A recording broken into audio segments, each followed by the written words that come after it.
Let's begin with the basics. On the left and right sides, you'll see the power rails. These represent the flow of electrical power similar to positive and negative in a circuit. In ladder logic, everything happens between these two rails, forming what we call rungs, just like a ladder.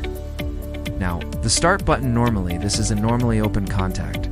When we press the physical start button, notice how the wire lights up, indicating current flow. However, the motor does not turn on yet. That's because the circuit is still incomplete. At this stage, current can begin to flow, but it doesn't have a complete path to energize the motor.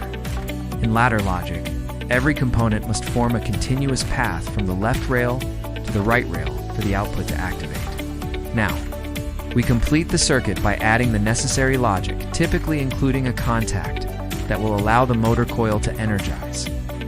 Once this path is complete, pressing the start button will activate the motor. Here's where it gets interesting.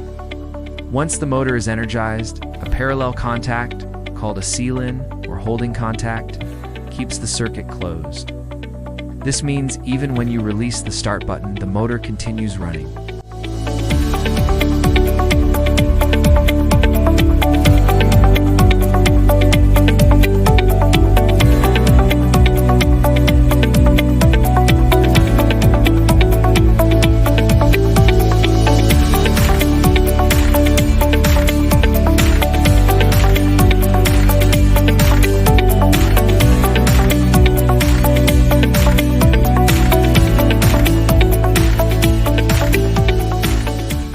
This is the fundamental concept of a start-stop circuit using ladder logic simple.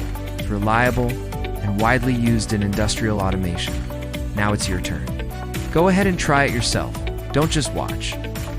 Practice is where real learning happens.